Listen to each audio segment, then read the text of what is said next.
seja bem-vindo, seja bem-vinda a mais este Lado a Lado. Hoje nós vamos falar sobre uma escola que atravessa gerações, o centenário Instituto Borges de Artes e Ofícios, o IBAL de Itu. Sua história acaba de ser registrada em livro com quase 500 páginas pelos autores Vilma Pavão Folino e Edson Carlos de Oliveira. Vamos conversar com eles? Bem-vinda, bem-vindo. Obrigado. Que livro de peso, Obrigada. hein? É uma honra estar aqui com você. Vilma, livro de peso, né? A gente até conversou literalmente. por WhatsApp, literalmente, né? O peso da mensagem que leva e o peso em quilograma. Quase 500 páginas, né? Sim. Pela Fox Tablet e com capa do Guilherme Kremer, né? Artista Guilherme plástico. Kremer. Isso. Muito bom. E aí, quando vocês, Edson e Vilma, pegaram esse livro, né, com esse peso nas mãos, qual foi a emoção? Muito forte, de fazer até um embalo. Um embalo de um trabalho até de chegar na diagramação, foi em setembro. E aí de setembro a novembro nós precisamos esperar o resultado final. A diagramação, revisão... A diagramação, a revisão, a rediagramação, porque de início o livro contou com 600 páginas. E estava além do orçamento e além da possibilidade de cativar um leitor. Então, em 2 semanas, nós tivemos que reduzir o livro de 600 páginas para caber no orçamento e ficar mais agradável a leitura. E para mim a sensação de que quando um pai, pela primeira vez, no tempo que ainda não existia os exames que revelavam o sexo do filho, ficava na expectativa quando nascesse a carinha dele. Não é? E eu também estava com essa expectativa de ver a carinha do livro, porque eu queria ver a capa fisicamente no livro, como tinha ficado.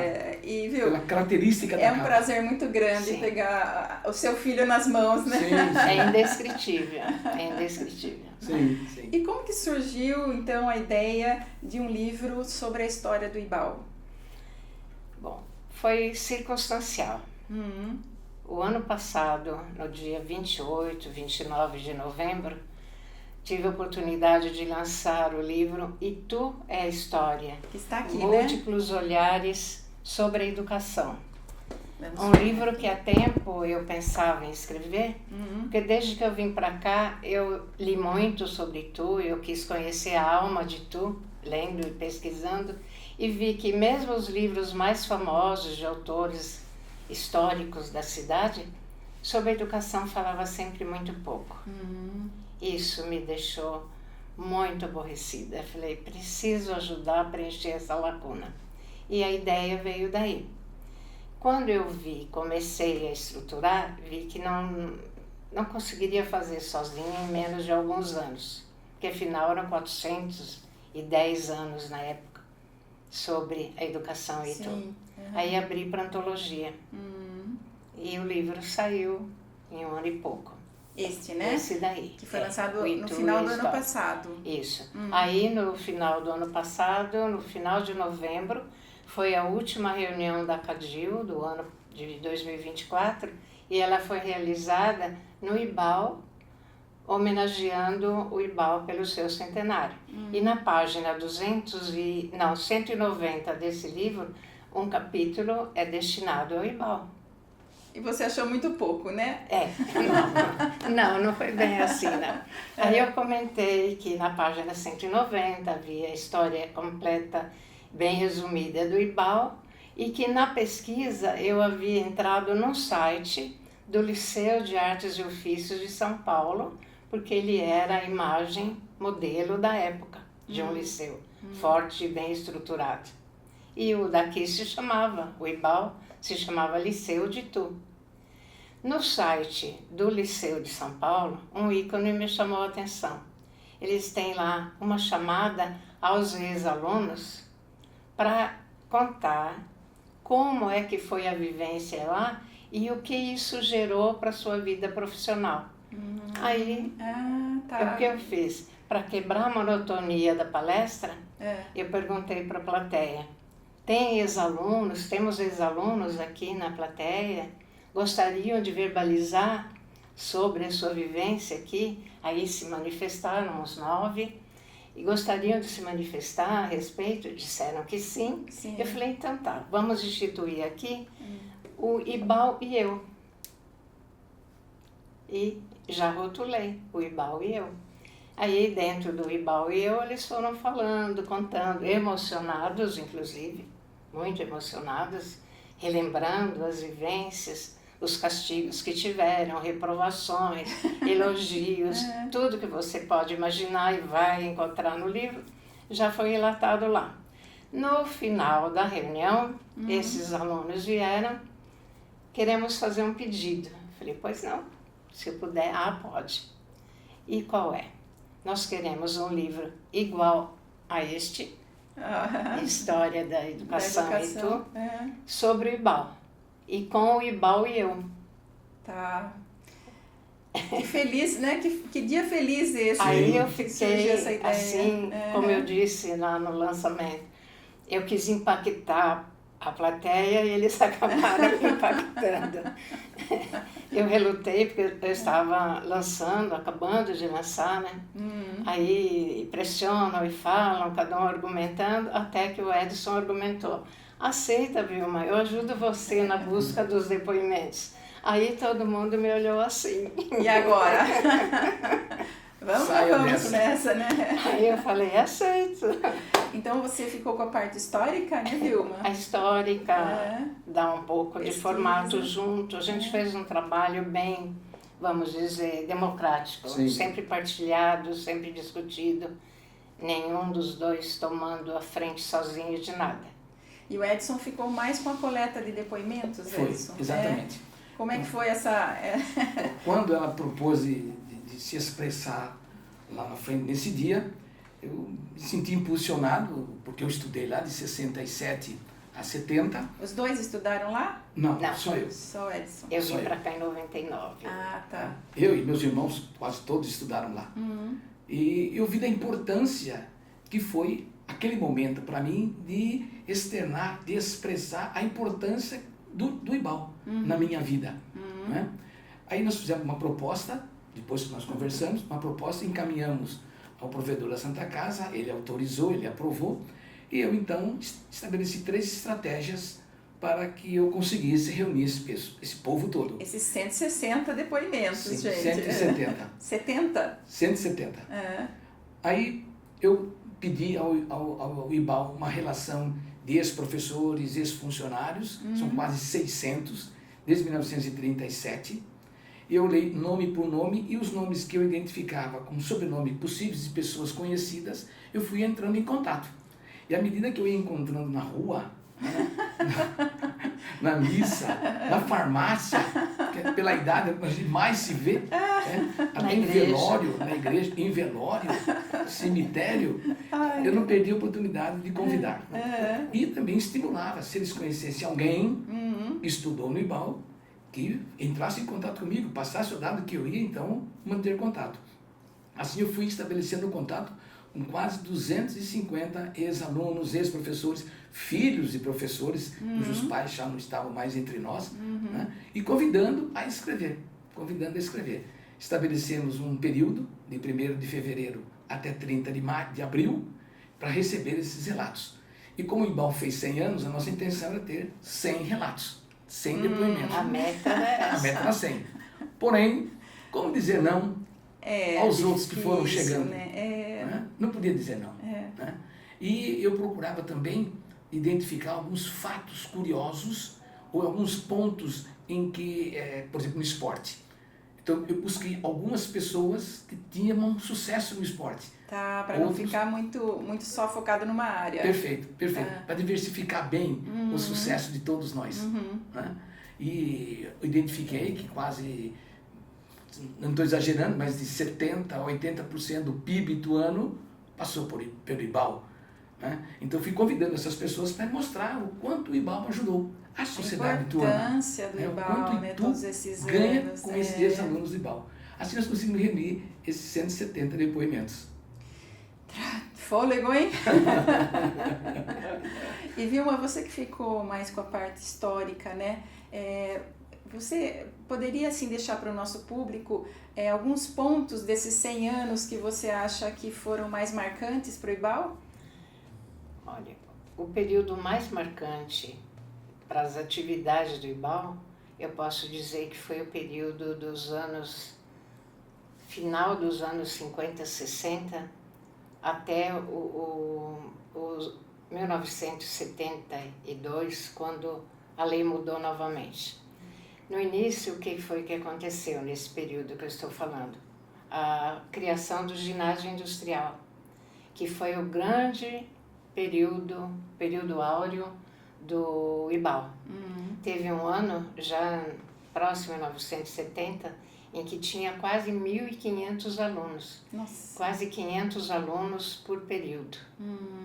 E a maior parte dos depoimentos no livro, a maior parte está realmente no período do ginásio. Tá. Foi que marcou profundamente o pessoal que estudou lá no seu período de 11 a 15 anos. Né? Então esse foi o período mais marcante. Agora, para o IBAL, eu não sei se eu posso colocar aqui agora o que mais me chamou a atenção, acompanhando as leis e as alterações, foi a capacidade do IBAL de se adaptar a cada momento histórico, a cada realidade social e a cada mudança das leis. Uma grande resiliência, uma grande capacidade de adaptação. E o IBAL também abrigou o Senai por um bom tempo, né? Sim. Acho que mais de 30 anos. Sim, abrigou desde a década de 40, quando a lei, em 1942, no período de Getúlio, foi instituída e entrou dentro, literalmente, do prédio do IBAL em 1946. Depois de muita negociação entre a provedoria da Santa Casa e os dirigentes da época do Senai. Podemos analisar ao longo dos 100 anos a integração do IBAL com a comunidade, cedendo seus espaços para diversos tipos de manifestações culturais, esportivas e outras profissionais, né, dentro das dependências do prédio do IBAL. E nós podemos destacar que muitas escolas de menor porte faziam suas festas de formatura lá, no salão, num outro salão e nesse salão maior que nós utilizamos também, no auditório. E, além disso, várias outras instituições, desde a prefeitura e outros órgãos não ligados à prefeitura, particulares, também tiveram seus momentos lá. O Exército Brasileiro faz a admissão dos soldados utilizando o IBAL. As eleições que lá são realizadas, um dos autores fala, inclusive eu voto lá. Outro fala, eu era mesário lá. E teve a Universidade do Trabalhador ali também, teve a né? UNIT, a Universidade do Trabalhador ficou lá por diversos anos. E tem umas histórias mais antigas que falam do aspecto cultural do espaço, que cedia o espaço para apresentações de músicos locais, de cantores locais e até de representantes e atores e cantores da TV. Um depoimento fala sobre a vinda da Hebe Camargo. Hebe Camargo? Que legal. Quando ela era mocinha, antes dela ser a dama da TV, era morena, ela descreve, a autora, de cabelos longos, acompanhada pelo pai, que também era músico, fez um show lá e antes ela esteve na escola divulgando que ia ter o show dela e que ficou lotado de alunos de várias outras escolas. E vários outros depoimentos. Inclusive, nós temos aí uma relação até com o voo e... Teve uma escola de aviação lá Sim, dentro, escola de um aviação. curso promovido pelo Aeroclube de Itu. Não é? Em 1943 ele foi fundado com um incentivo do Assis Chateaubriand, que queria promover a aviação no Brasil, até depois um projeto chamado De Asas ao Brasil. Então ele incentivava as cidades a formarem aeroclubes. E o Aeroclube de Itu foi fundado em 43 com algumas pessoas de Itu, e eles forneciam aulas teóricas utilizando as dependências do IBAL. Também o grupo de escoteiro Tuguaçu, por muitos anos, teve a sua sede lá, todos eles utilizando aquelas dependências maravilhosas do IBAL. E tem uma história lá do comecinho também, que eu acho interessante, que foi a doação do terreno, né, e a construção Sim. do IBAL. Fala um pouquinho desse período. Sim. Eu acho que um dos fatos, se a gente for elencar os fatos marcantes do IBAL, começa por aí, que ele já nasceu de um gesto grande, de um gesto que é emocionante até falar, que é um gesto de doação de uma herança do porte que foi o legado Borges, que nós chamamos resumidamente de legado Borges. Ele deixou uma herança imensa para que se construísse a maternidade e também uma escola profissionalizante no estilo dos liceus de artes e ofícios que tínhamos em São Paulo, no Rio de Janeiro e em outras capitais. Isso foi muito interessante. A vida dele é interessante. Ele chegou aqui pobre, fez fortuna aqui com a exportação de algodão, o transporte do algodão para as fiações e tecelagens, e começou como auxiliar e no fim ele era um grande exportador. E retribuiu a Itu, né? De uma forma linda. Aí a gente vê que a gratidão que se encontra nos relatos já começou com uma gratidão quando ele fez a doação, porque foi uma forma de homenagear Itu, que foi quem o acolheu e lhe permitiu construir a sua fortuna. Ele não tinha herdeiros. E quando ele morreu em Portugal, fazia-se 30 anos que ele havia deixado o Brasil. 30 anos, então ele se lembrou de Itu. E no testamento dele, ele destinou uma quantidade que foi suficiente para fazer o IBAL e fazer a maternidade Borges. Reconheceu a importância de Itu na vida dele, sim, né? Sim. E depois teve a construção, que o prédio foi arquitetonicamente feito pelo escritório do Ramos de Azevedo, né? Escritório do Ramos de Azevedo. Que também é muito legal a gente registrar aqui, né? É no período que ele era também diretor do Liceu de Artes e Ofícios e trabalhava mais exatamente com os projetos e a contratação. Agora, o desenho e os projetos arquitetônicos eram feitos lá no escritório pelos, principalmente, filhos de imigrantes italianos. Agora, 160 depoimentos. Qual deles mais emocionou vocês? Principalmente você, né, Edson, sim, que fez a coleta e seleção. Conta um pouquinho aqui pra gente. Então, à medida que eu ia convidando, eu ia pedir para ele contar um pouco a sua história, motivando e salientando a importância daquela história que eu gostaria que tivesse no livro. E um deles, eu posso dizer o nome porque está aí, é do Tadeu Vanucci, da Vanucci Instrumentos Musicais. Tá. Ele contou a sua história, chorou, eu chorei ao lado dele e disse, essa história tem que estar no livro, tem que estar no livro. Ele disse que toda vez que ele passa em frente ao IBAL, é inevitável a lembrança do pai dele. Ele é filho único, o pai era pedreiro, e quando ele, na véspera da sua formatura, fizeram um churrasco para comemorar a formatura, e acabou sobrando carne. E dividiram entre os alunos, entre os formandos, um pouquinho de carne para cada um. Tá. E ele levou para casa aquela carne. E chegando em casa, eles eram pessoas simples, ele tudo alegre, falou, olha mãe, sobrou essa carne aqui, vamos fazer uma festinha, quando o pai chegar, vamos fazer um churrasco. A mãe disse, vamos, assim, quando seu pai chegar. Logo o pai chegou, e o pai disse, vamos fazer assim, a gente inaugura a nossa mesa de fórmica que acabou de chegar. Olha só. Você imagina, na década de 60, 70, a importância que era uma mesa de fórmica na cozinha. Né? Então vamos inaugurar a nossa mesa. E ele tinha o hábito de todos os dias ir no bar, ali na Vila Nova, em Itu, tomar um aperitivo junto com os amigos. E assim ele fez. Né? Na volta, teve um AVC na rua e morreu. Ai, que triste. Não inaugurou a mesa. Não comeu a carne. Não comeu a carne. e o Tadeu foi para a formatura aos pedaços. Então ele lembra desse até lado... a gente fica aqui aos pedaços de saber dessa história. Sim, é a história triste, mais emocionante. Né? Mas ele fala com muito amor de tudo isso, porque o Ibal é quem fez com que ele tivesse todo o empenho hoje com aquela loja de instrumentos musicais em Itu maravilhosa, todas as prateleiras, todas as estruturas, as estantes, foi ele que fez com os conhecimentos adquiridos no Ibal.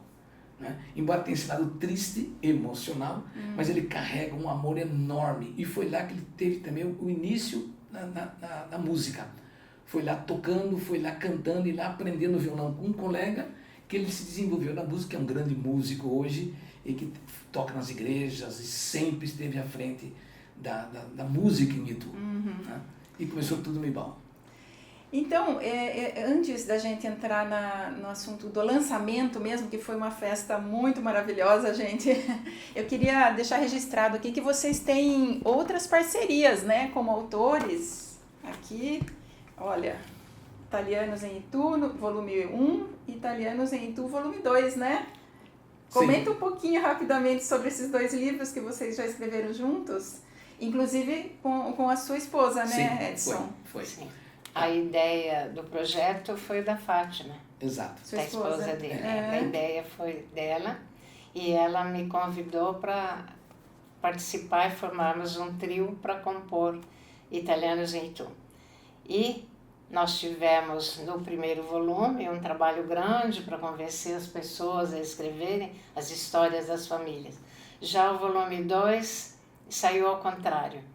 As pessoas pediram para que a gente organizasse mais um volume porque não tinham tido habilidade ou vontade de escrever na época e agora estavam com vontade. Perfeito. E aí surgiu o segundo. E surgiu, como que surgiu a ideia do primeiro volume?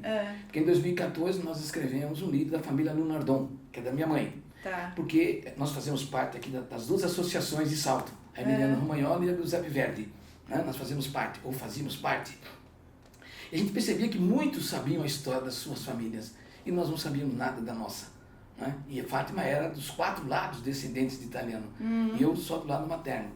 Mas era mais fácil do meu lado buscar informação. Começamos a buscar informação e vimos o quanto aquilo era importante resgatarmos a nossa história para saber quem eu sou, de onde eu vim. Né? As raízes, né? Raízes. Exatamente. Então nós vimos que aquilo foi bom demais para a família. E ela pensou, será que isso seria bom também que outras famílias também pudessem escrever a sua própria história? Vamos ajudar. Aí nós começamos a convidar, da mesma forma, as pessoas a participarem. Foi quando ela pediu ajuda a Vilma para participar junto com a gente. Trabalho lindo, viu? Eu fui colega dela no curso de italiano. Né? E quando eu vim para cá e disse que não havia encontrado ou nada ou muito pouco sobre a educação, eu não havia encontrado nada sobre a imigração, a não ser nas revistas Campo e Cidade. Agora, nas bibliotecas, nada encontrado. Isso me deixou, sim, muito frustrada e, ao mesmo tempo, motivada a suprir a lacuna. Quando a Fátima apresentou o projeto, eu falei, tô dentro, claro. E vamos falar do lançamento, então, que foi no último sábado, dia 8, né, promovido pela Cadil. Auditório lotado, uma energia enorme, muito gostoso, gente. Eu tive lá, tive o prazer de estar lá com vocês e de presenciar também aqueles depoimentos maravilhosos que as pessoas que estudaram falaram depois, né, que os integrantes da mesa falaram. Conte um pouquinho dessa emoção que foi o lançamento no dia 8. Você já definiu, foi uma grande emoção, porque a gente vinha de um trabalho intenso, de um trabalho com dedicação quase que exclusiva para que saísse o melhor possível. Não que ficasse perfeito, completo e sem erro, mas que fosse o melhor que nós conseguíssemos fazer. Sim. Né? E como que as pessoas receberiam? E aí o dia amanhece chuvoso. Então. Aí, será que as pessoas irão? Como será o lançamento? E aí, para grande emoção, surpresa positiva, nós tivemos o auditório lotado, apesar da chuva, apesar do mau tempo. Faltaram alguns dos nossos autores mais idosos, compreensível, né? e outros que moravam mais longe, em Cabreúva, em Porto Feliz, Piracicaba, que não puderam vir em função do mau tempo. Mas foi assim um momento de, vamos dizer, de uma satisfação plena, de ter valido a pena o trabalho realizado, principalmente nós que estávamos lá no alto, no palco, na mesa, no palco, olhar todos aqueles olhares, aqueles múltiplos olhares durante a cerimônia, os olhares de entusiasmo, de alegria, de felicidade, era contagiante demais. E vocês tiveram também, contaram com a presença do provedor da Santa Casa, né, do IBAL ali, sim. que é o Raul de Paula Leite, a diretora também estava lá, o presidente da Cadilhos, Roberto, né, todos o primeiro secretário. Primeiro secretário. O Leonardo. E ali na plateia, ex-alunos, né, ex-professores. E o mais interessante foi, por exemplo, eu não consegui dormir à noite. Eu imagino. Eu não consegui dormir à noite. Não, preocupado, como seria, ainda mais chovendo, a preocupação maior. Né? Mas eu não via a hora que chegasse. E à medida que as pessoas iam chegando, que eu os convidei para escrever, cada um chegava aquele abraço de agradecimento por ter escrito, por ter contribuído para que a obra saísse, e também os seus familiares. E sobretudo o que mais me tocou foi a chegada dos filhos dos professores que já partiram, que escreveram sobre o próprio pai, sobre a própria mãe, né, eternizando essa história. Nós recebemos ali dois cirurgiões cardiologistas de São Paulo que vieram de São Paulo porque escreveram sobre o pai. Né? E aquilo me tocou imensamente. A filha dele mora em Itu, nós somos muito amigos, mas os dois irmãos, com tanta preocupação que deve ter, com tanta ocupação em São Paulo, vieram para cá também, e isso mostra o quanto eles gostariam de ver a eternização do nome do pai numa história. Sim. Né? Porque quando se fala de história, a gente sempre pensa na história do Brasil, Dom Pedro, Princesa Isabel, Duque de Caxias, é a história da humanidade. Mas cada um de nós, cada um que estava ali, fez a sua história, tem importância na história. E cada um que chegava, era aquela alegria para mim de vê-los ali, querendo, conhecendo, saber e deixar registrada a história dos seus antepassados. Nós temos vivo um escritor com 98 anos. 98? 98 anos. Ele só não foi dificuldade de locomoção. Né? E até a gente ia provocar um encontro do mais antigo com o mais novo. Os dois iam entregar um livro para o outro, mas não foi possível, dada a idade. Né? E esse aspecto que ele falou de cada um ser um elemento da história é mais um ponto positivo que eu vejo do livro, que mostra que a história é composta pela história de cada um de nós. Desde as coisas simples, como você atua em casa, como você vota, como você atua na comunidade, como você se recorda. E nessa coisa da história de cada um, teve alguns depoimentos, né, lá durante a solenidade, e eu percebi assim, uma história que tem a ver com um jequitibá rosa, uma história que tem a ver com uma rapadurinha de banana, um brigadeiro. Sim. Eu queria que vocês falassem sobre esses pontos que foram citados lá e que o nosso público ainda não sabe. Bom, o jequitibá rosa é uma árvore que está lá no fundo do terreno e que acompanhou o desenrolar e o trabalho do IBAL. E tem umas particularidades interessantes. Ele é o símbolo de São Paulo, o jequitibá foi o símbolo do antigo PRP também, Partido Republicano Paulista, e ele é símbolo de resistência. E é utilizado na composição de medicação, tem 1001 utilidades, além de ser o exemplo básico da resistência.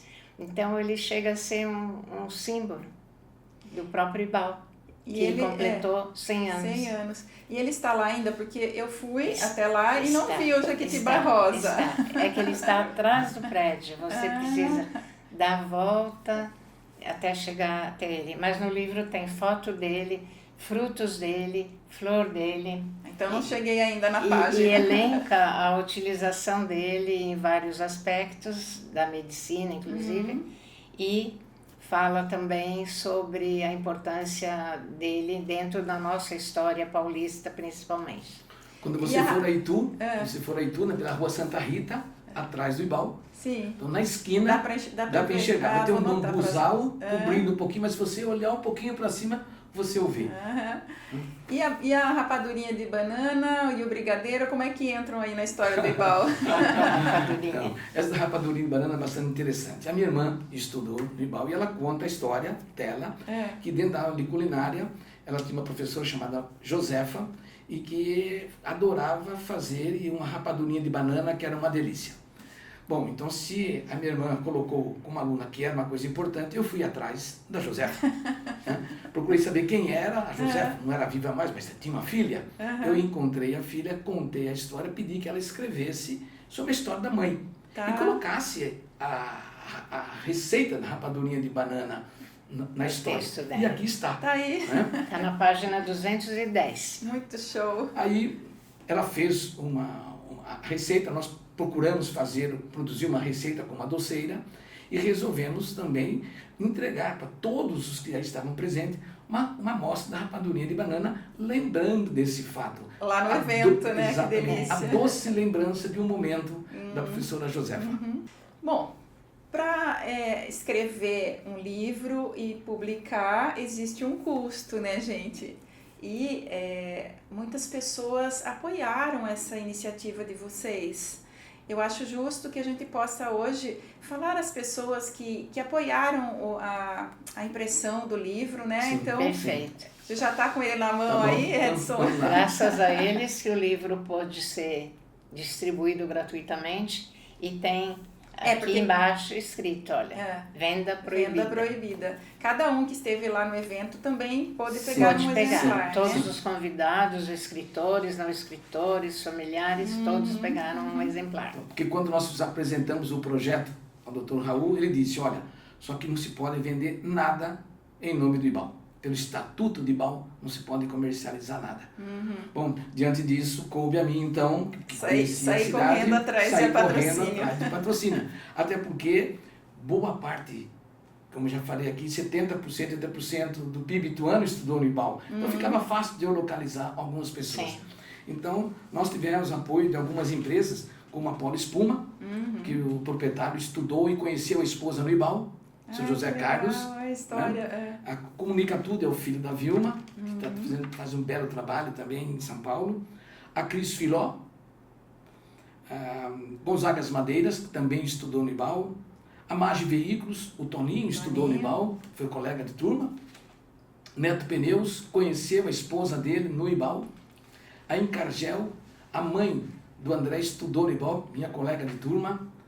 Gabriel Carvalho, da Ótica Carvalho e Occhiali, também estudou no Ibal. Plaza Shopping, né, apoiou, embora não tenha estudado no Ibal.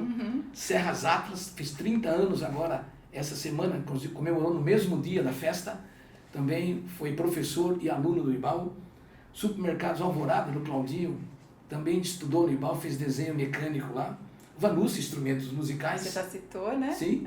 Ituguaçu, da imobiliária, e a Gráfica Mazilar, que fez auxiliar de comércio lá, o Benedito Marcon. E o que a gente pode perceber também é que muitas histórias de amor começaram, né? Como você citou aí uns 3 ou 4 anunciantes que tiveram uma história de amor começando lá naquele tempo de Ibal, né? É um aspecto bem interessante. A gente tem relatos que vamos chamar do amor universal, da doação dos professores, do entusiasmo como que a atuação deles é descrita, a preocupação deles com o comportamento dos alunos, então isso eu encaro como o amor universal. Mas tem também o amor do Cupido, vários casos. Né? E tem até um caso muito interessante da Leonor, em que ela... Um paquera, tá na história, eu posso contar porque está escrito. O paquera fez tanta propaganda da namoradinha que despertou curiosidade de um amigo. Aí o amigo falou, como é que eu vou chegar até ela? Como o curso era aquele comercial, uma das disciplinas era taquigrafia. Ele foi lá como se tivesse interessado numa aula de taquigrafia. Sei. E autorizaram ele fazer a aula modelo, né, para ver se ele iria gostar, e ele sentou perto dela. Que safadinho. Moral da história. São casados. Ganhou a menina. São casados. Os dois com mais de 90 anos. Nossa, que vida longa. E um juntos, amor, né? dos dois muito grande também pelo IBAL. Sim. E já que o livro não pode ser vendido, como é que as pessoas que estudaram lá no IBAL, porque assim, todas as pessoas da região estudaram no IBAL, né? Meu pai, Sim. por exemplo, fez marcenaria no Senai, mas era no prédio do IBAL, né? Como que as pessoas podem adquirir um exemplar, as pessoas que tiverem interesse? Tá. O IBAL, ele possui uma certa quantidade. A tiragem não foram muitas, foram 650 exemplares. E nós entregamos para cada escritor uma unidade. E para quem foi no lançamento, os convidados também acabaram levando um. Então não sobraram muitos, né? Mas o IBAL tem uma certa quantidade lá. Então as pessoas que estudaram no IBAL ou que gostariam de ter esse livro, mesmo não tendo estudado, poderão procurar pela Ana Maria, que é a diretora da escola, que ela está autorizada a fornecer um daqueles livros que lá ficaram. Os remanescentes, que não são muitos. Eu diria para ir logo, os interessados, que já está esgotando. Os remanescentes são poucos. Eu acho que a gente esqueceu de falar da capa. É importante falar da capa. Então vamos lá. Porque capa do Guilherme Kramer, a né? capa é do artista plástico Guilherme Kramer. Ele tem um estúdio lá no Espaço Fama, logo na entrada, no portão. E a grande característica dele é exatamente os olhares, os rostos. Os rostinhos, né? A gente pode encontrar em várias obras dele, de painéis pela cidade, pela estrada. Ele está fazendo um grande trabalho. Aí, dentro da linha do livro, que é um livro inteiro de um projeto de voluntariado, o trabalho dele também foi voluntário, a gente Sim. não pode deixar de falar isso. E eu acho que a obra dele personaliza, né, o título, Os Múltiplos Olhares sobre o Centenário. Na parte de cima, os olhares de quem está fora do prédio. E na parte de baixo, os que passaram, os que ainda estão lá, os que gostariam de estar lá. Então, os múltiplos olhares ele conseguiu captar bem aí e representar numa imagem Muito bom. o nosso Ficou linda, livro. viu? Ficou linda, gente. Ao longo desses 100 anos, quase 600 professores e funcionários atuaram no IBAL. Né? E eles gostariam também de sair na foto, sair na capa, porque eles estão representados nas janelas, na porta, na parte de baixo. Aqui, embaixo. E, gente, o que eu achei muito interessante que vocês fizeram nesse livro é essa questão do QR Code aqui no final, né? Olha, eu vou até mostrar para o nosso público que o livro continua, o livro não acaba? Eu não estou entendendo isso, explica pra gente. O livro não acaba porque a história do IBAL não acaba. Ele completou 100 anos, mas já está no seu 101º ano. E daí nós já colocamos o desafio para continuar a história dele. E o livro acaba flertando bem com a tecnologia, colocando esse final e mais um QR Code também no meio. Para ouvir o hino. Para ouvir o hino. Exato. E aí sugerindo, convidando, né, que alguém um dia venha escrever o centenário ou no segundo centenário. Vocês, né? daqui Se Deus 100 quiser. anos. E você vai estar presente lá. Se Deus quiser também. E você faz a entrevista. Então convidando, chamando, estimulando para dar continuidade a essa história. Então, entra aqui no QR Code. Sim, vai ter uma história vivida no século passado, né? Na década de 60, 70, mas estimulando para que a história continue e novos relatos venham no segundo volume do livro. Até porque o texto tem um título interessante, de marca indelével. E a marca indelével é característica do IBAL. Gente, então, para encerrar, eu queria que vocês definissem o IBAL em uma palavra, só uma. Quem vai começar? Importância. Importância. Esperança. Esperança, muito bem. Eu queria agradecer a presença de vocês aqui, agradecer por essa produção maravilhosa que vocês fizeram, um registro histórico da história, os depoimentos emocionantes. Agradecer mesmo, acho que vocês deram um presentão para o IBAL e para a Itu. Parabéns, viu? Muito obrigada por vocês terem vindo no Lado a Lado. Eu que agradeço. Foi um prazer estar aqui com você. E eu agradeço a oportunidade de você nos dar, de divulgar e parabenizar pelo belo programa que você sabe muito bem conduzir. Obrigada também. Até a próxima. Até. E obrigada a você que nos acompanha aqui pelo YouTube ou pelo Spotify. Beijo no seu coração. Sexta que vem eu tô de volta.